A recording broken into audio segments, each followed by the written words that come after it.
Life is not about getting what you want, but learning to love what you have. Welcome to an amazing journey that we want to share.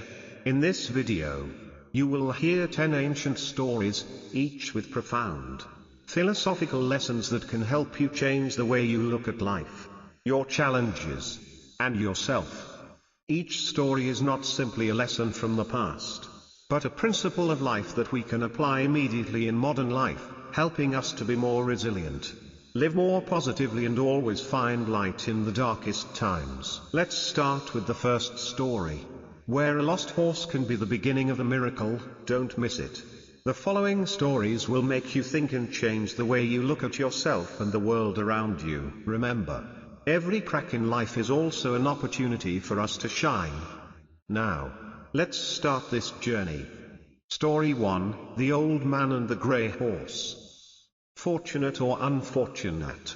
Who knows? Once upon a time, in a remote village on the edge of a mountain, there lived a poor old man with his son and a grey horse. The horse was not only their only means of livelihood but also a loyal friend. Every morning he took it out to the fields, and in the evening he brought it back to bathe and feed it. The villagers often said that for a poor man like him, the precious horse was like gold in the house. Then one day the unexpected happened. The horse disappeared. Early in the morning he got up as usual and went to the stable. But it was empty. Not a neigh, not a hoof print. It was gone. The whole village was in an uproar. Some said he had probably been captured by thieves. Others guessed that wild horses had run away together. Everyone came to visit the old man, sympathizing and sharing. What a misfortune, to suffer like this at such an old age. Losing that horse is like losing your entire fortune. But contrary to everyone's regret, the old man just smiled gently, his voice calm. Fortunate or unfortunate? Who knows? The villagers shook their heads at that statement. They thought he was so sad that he had gone crazy. Who could laugh after losing the most precious thing in life? Then, exactly a week later, in the middle of a quiet afternoon, as the buffalo were being herded home, an incredible sight appeared. The grey horse returned. But it was not alone. Behind it was a herd of wild horses, 6 of them. Strong, tall, and picturesque. People came out to see. Everyone was shocked, their eyes wide open. Someone ran to the old man's house and shouted happily, "Congratulations! Not only did the horse return, but it brought back a big present." What a change of fate! You are so lucky. But the old man kept his eyes calm and replied, "Fortunate or unfortunate? Who knows?" This time, the villagers really did not understand. Suddenly becoming rich and still not happy? The old man was really strange. From that day on, his son began to train the wild horses. At first, they were very fierce. No one dared to approach them. But the young man was brave. Every day he approached, fed, and petted them. After a while, he was able to try riding one of them. Unexpectedly, the first time he climbed on the horse's back, he was thrown to the ground. There was a cold crack. His leg was broken. The doctor's diagnosis: he would never walk normally again. Once again, the neighbors came. "What a shame. You're right. Those horses are really in trouble. It's really a blessing in disguise. Who can predict it?" The old man heard everything, then slowly repeated the old sentence, "Fortunate or unfortunate? Who knows?" Time passed. The son's wound had not yet healed when a bigger event occurred. Foreign invaders came. The court issued a general mobilization order. All the young men in the village were forced to join the army. The parents cried as they saw their son off. Everyone was in a panic, knowing that a trip would bring more danger than good. But the old man's son was exempted from the draft because he was seriously injured. The father and son remained in the village, continuing to live a peaceful life with their horses. At that moment, the villagers realized. They came to visit, for the first time, not to congratulate or condole, but to learn. "Sir, why do you always say good or bad? Who knows? Do you know something in advance?" The old man smiled. This time the warmest smile. I don't know anything in advance. I only know that life is not a short game of chess. Everything that happens today is not necessarily good or bad. What people think is a disaster sometimes is a blessing. What people clap their hands for joy sometimes leads to suffering. I am not in a hurry to rejoice, nor am I in a hurry to lament, because who knows what awaits me ahead in this world. What we lose is not necessarily bad. What we gain is not necessarily good. Everything is just a small slice in a large flow of life. And the most precious thing is not a horse, property, or luck, but a clear head, knowing how to stand firm between gain and loss, knowing how to keep a peaceful mind before the twists and turns of fate. And my friend, if you are facing an event, a sadness, or a loss that seems impossible to overcome, remember what the old man said long ago. Fortunate or unfortunate, who knows? Story 2, The Cracked Bowl and the Last Drop. What seems like a defect is sometimes a miracle. In a small village by the river, there was a water carrier who made a living by delivering water to households. Every day, he carried 2 large ceramic bowls of water on either end of a shoulder pole. A long distance from the well to the village, one of the bowls was cracked, with a small crack on the side. Every time he carried it back to the village, the water in that bowl was only half full, while the other bowl was always full. The cracked bowl knew it was incompetent, and it was very sad. It felt useless, a burden to the water bearer. Every day, when the water bearer came to get water, it would think to itself, if only I were as whole as that bowl, I could have helped the owner carry water completely, instead of having to waste half of my efforts every day like that. After months of silently carrying its shame, the cracked bowl finally could no longer keep silent. One day, when its owner placed it at the edge of the well, it spoke. I'm sorry. I'm just a cracked bowl. All this time, I've been making you suffer without giving you anything in return. I'm so bad. The water bearer laughed. Not a mocking laugh, but a warm and forgiving laugh. Why do you think so? Have you noticed the path I usually take? The bowl was silent. It had never thought of that. The owner said gently, tomorrow, when I go to fetch water, look carefully at the path on your side. The next morning, as instructed, the cracked bowl kept its eyes on the road, and it was stunned. Along the long road, on the side where it was hung, was a strip of brilliant flowers running from the well to the village. Flowers were blooming purple, yellow, red, bright, vibrant, fragrant. On the opposite side, where the intact bowl was hung, there was only dry land, sparse weeds. The water bearer gently explained, I knew you were cracked the first time I used you, but instead of replacing you, I planted flower seeds along that path. Every day, you watered them yourself. Thanks to that, I could pick flowers to bring home, decorate, give as gifts, and earn a small income. It's not that you're useless. It's that you're special in your own way. The cracked bowl was silent, but no longer sad. It was not whole, true, but because of that crack, it brought color and fragrance to life. Maybe you have a flaw inside you, a wound, a flaw that makes you doubt your own worth. Maybe you have compared yourself to people who are healthier, more successful, more perfect. But you know, none of us are perfect. Every crack has its own potential, if we know how to use it properly. Sometimes, it is because you have broken, that you can support others. It is because you have been hurt, that you have a heart deep enough to understand others. The important thing is not whether we have cracks or not, but whether we use those cracks to sow flowers or sow sadness. Story 3, Shadow and Light.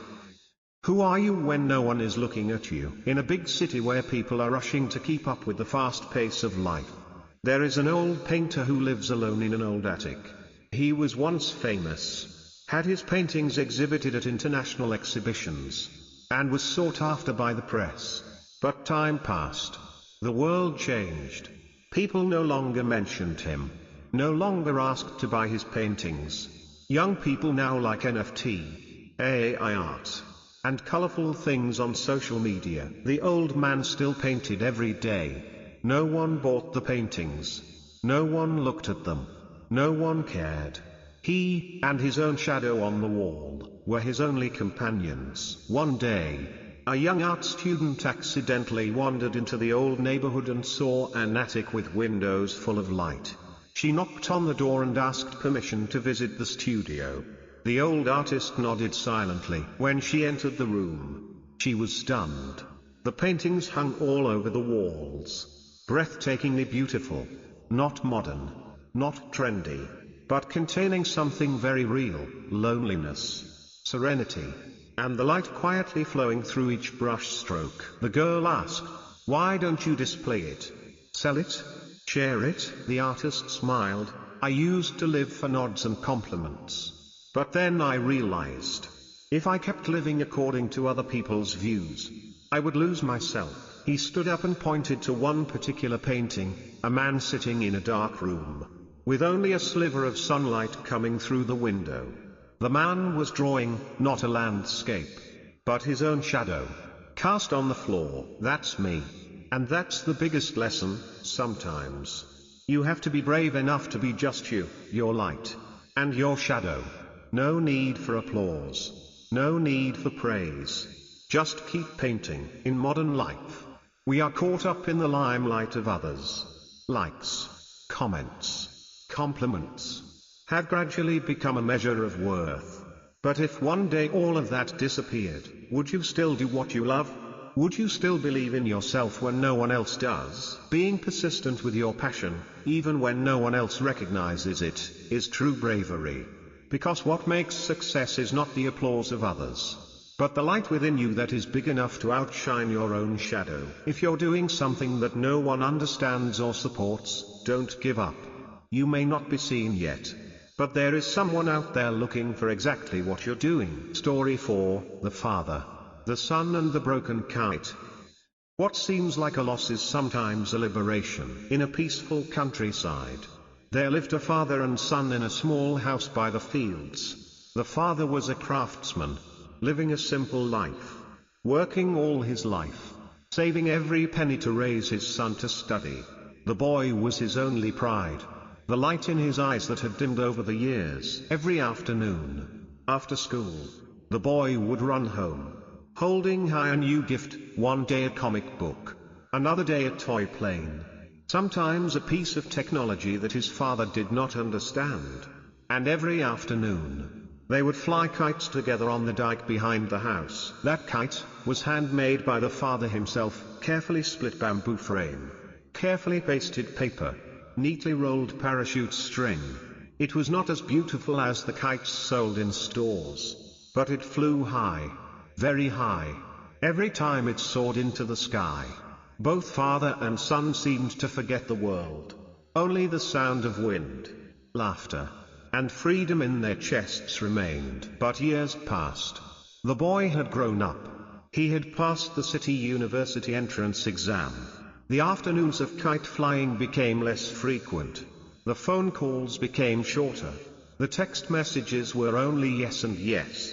The father still made kites in his free time, hoping that one day his son would come back to his hometown to visit. And then, on a rare occasion, he returned. Not to rest, but to a call from his mother, "Your father is sick." That day, many years later, he went to the dike with his father.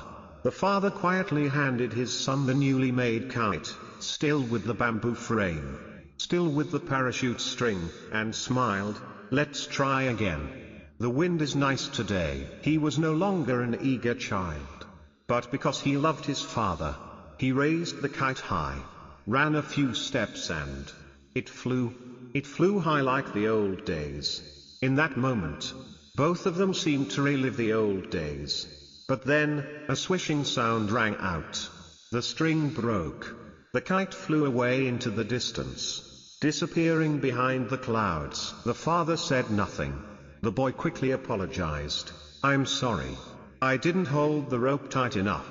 It broke." The father looked up at the sky, where the kite was just a small, faint dot, and said softly, "It's okay. It flew away. which means it got where it was supposed to go. Then he turned to look at his son. For the first time in many years, with eyes that had once been filled with longing. Me too. Sometimes, to let the thing you love truly fly high, you have to accept letting go. We often think that holding on is an expression of love, but sometimes, letting go is the deepest way to love.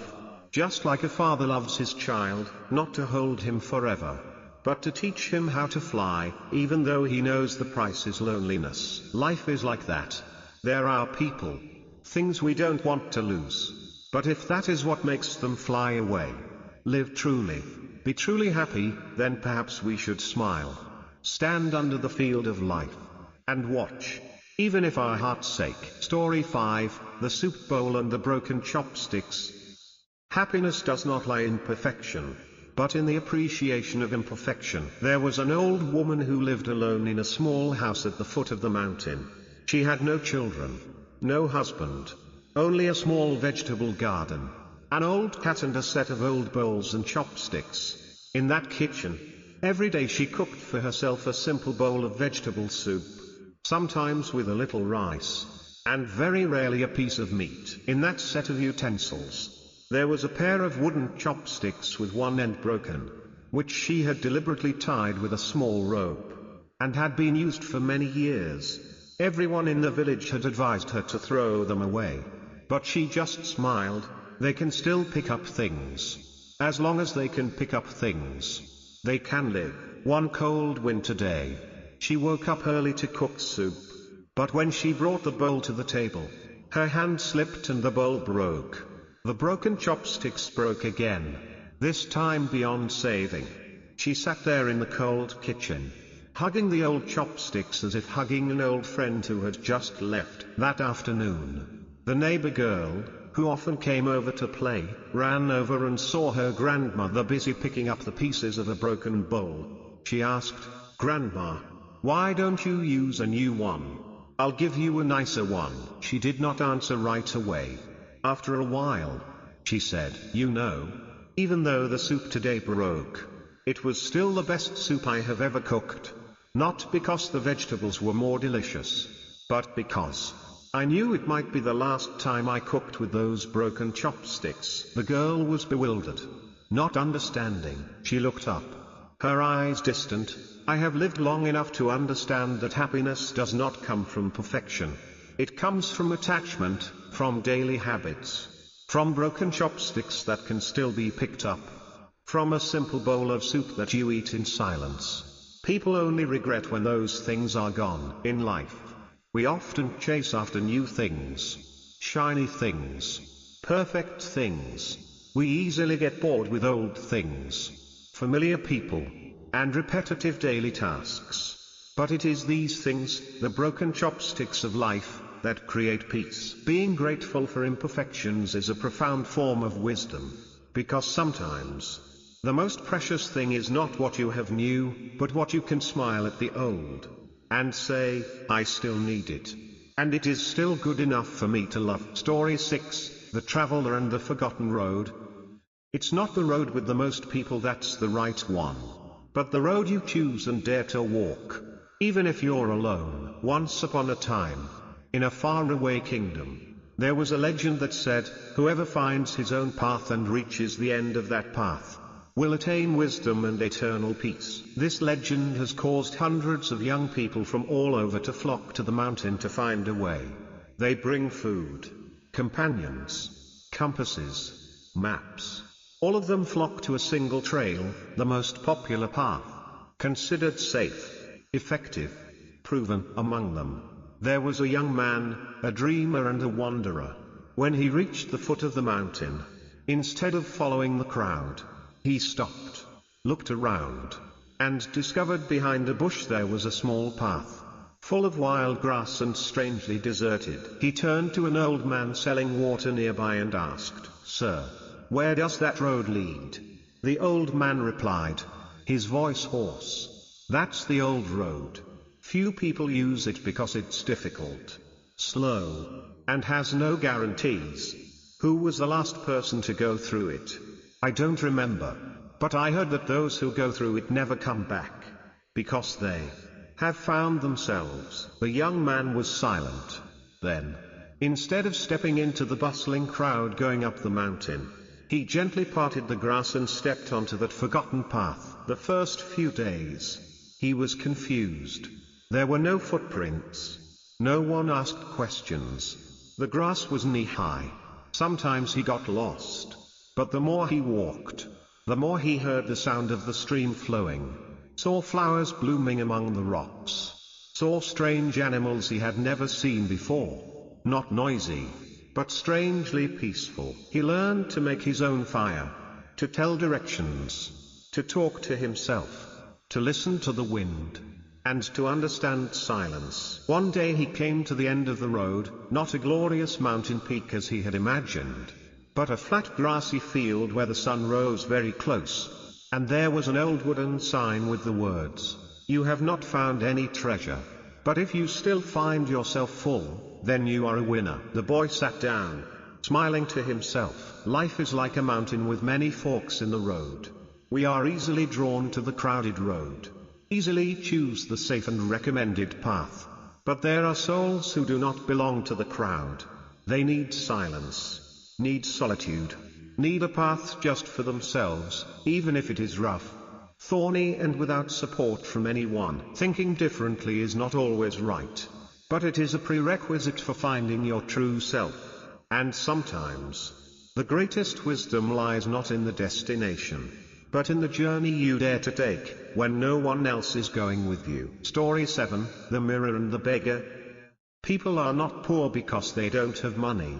They are poor because they don't see their own value. Once upon a time, in a small village on the far edge of the world, there lived a beggar named Lian. He wandered through the lands, living on scraps of food and the coins people threw at him. No one remembered where Lian came from, nor did anyone bother to ask why he was the way he was. All people saw was a ragged, dirty man, his eyes always looking down at the ground, as if he believed he was not worthy to hold his head high. One day, while rummaging through the trash behind the market, Lian found an old mirror. The mirror was covered in dust and cracked on one side. He picked it up and sneered, "A mirror? Useless to someone like me." But instead of throwing it away, he stuffed it in his pocket. For some unknown reason, that night, taking shelter under the ruined porch, he pulled out the mirror, intending to use it to start a fire.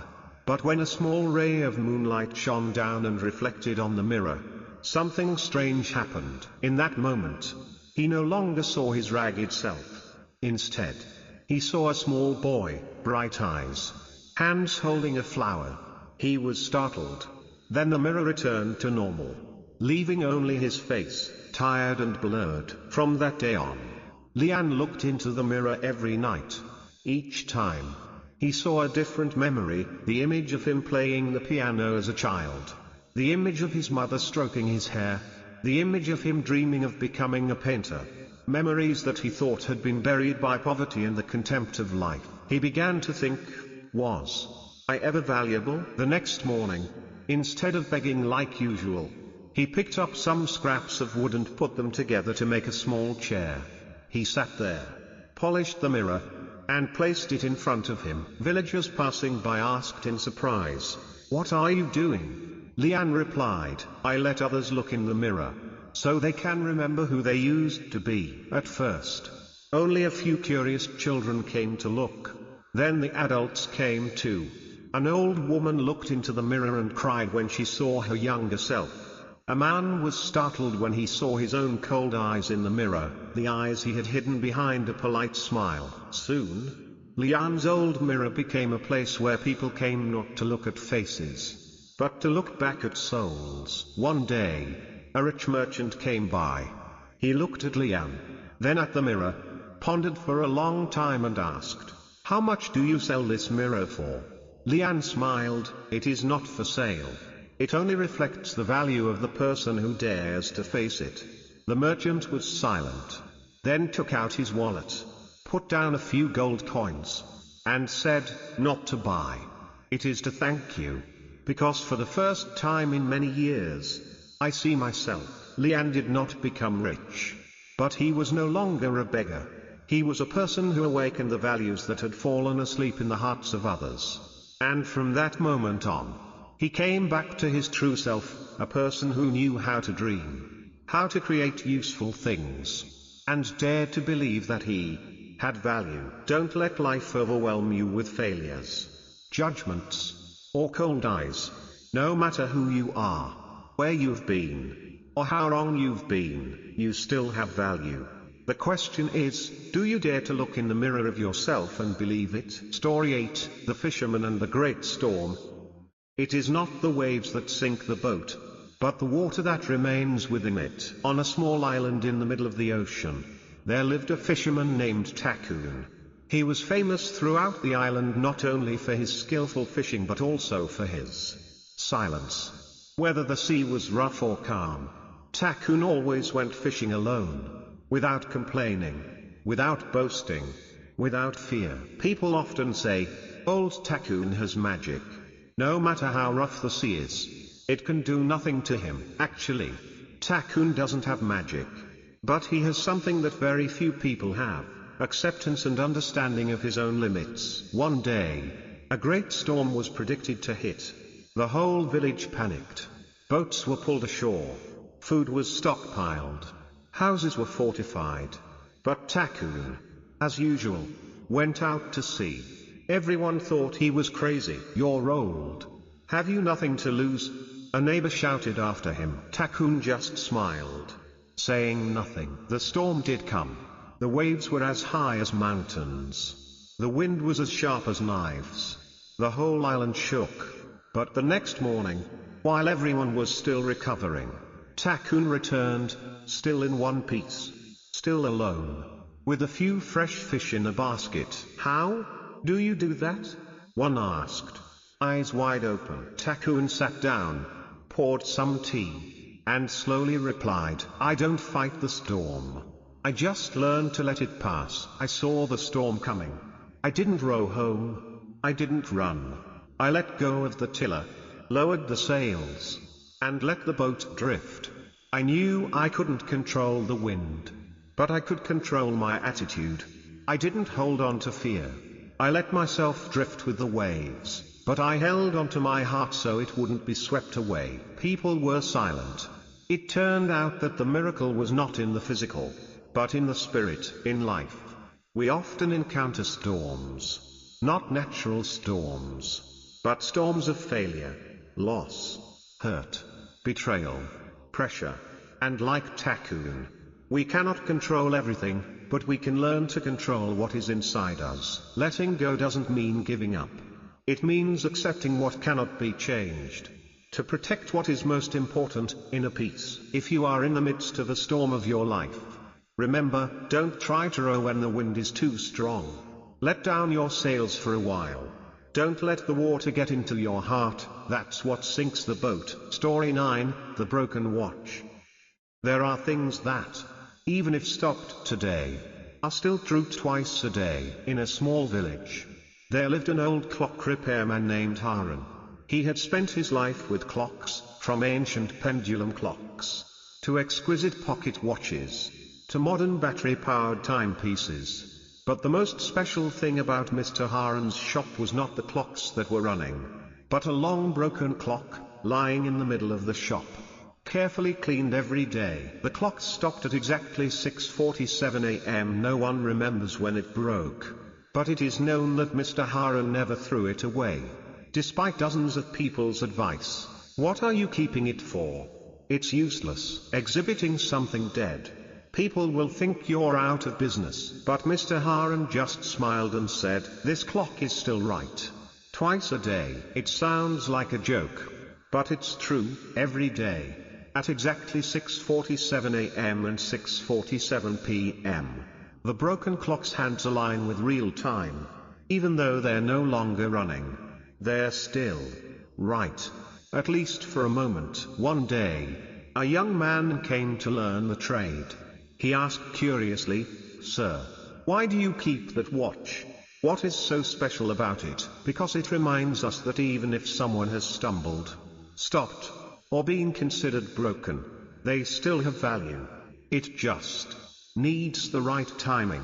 Mr. Harun replied. He paused and continued, and it also reminds us, not everything that is always moving is alive.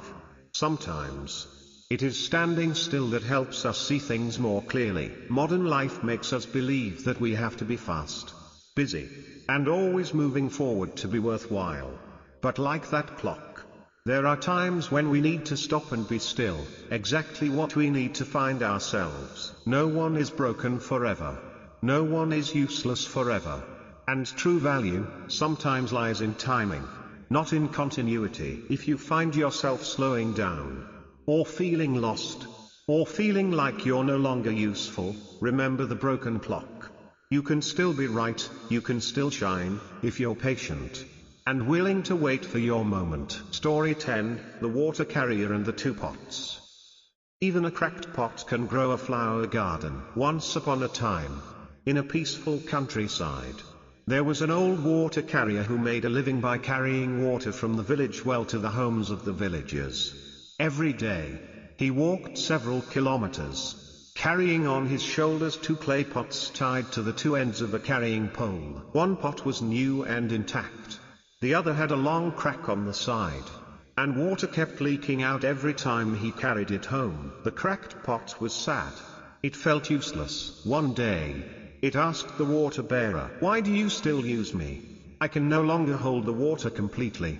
I make you work twice as hard, and I don't carry as much as the whole pot." The water carrier smiled kindly and said, "Tomorrow, on your way back, please pay attention to your side of the road." The next day, the vase looked closely, and it was surprised to see a long stretch of road covered with wild flowers, blooming brightly on the grassy side, the side where it was lying. The water carrier smiled. "I knew you had cracks, so I planted flower seeds along the path. Every day, you watered them without even knowing it. Thanks to you, I have flowers to give to the elderly, to beautify the village, and to make myself happy after each long journey." The cracked pot was silent. It no longer felt inferior, because it realized that its flaws, when used properly, could be special. In life, everyone has a crack. It could be an old pain, a failure, a weakness, or something that makes you feel not perfect. But like that vase, we don't have to be perfect to create value. Sometimes, it's the cracks that create what whole people can't have: empathy, patience, creativity, and a way to be true to ourselves. Don't be ashamed of what makes you different. Ask, how can I make that beautiful? Life is a series of stories, and you are the one who writes the next chapter. So we have gone through 10 ancient stories. Each one is like a precious gem, containing profound lessons, can change the way you look at life and the world around you. These stories are not only teachings of wisdom, but also reminders of how to live a meaningful life. About resilience, optimism and kindness. You can change your life, starting with small thoughts and actions every day. Each story is a suggestion, a guiding light to help you find joy in difficulties, strength in challenges, and peace in the noise of life. If you find these stories useful, don't hesitate to like this video, comment to share your thoughts, and subscribe to the channel to continue receiving more meaningful lessons in the future. Don't forget to press the notification bell so you don't miss any videos.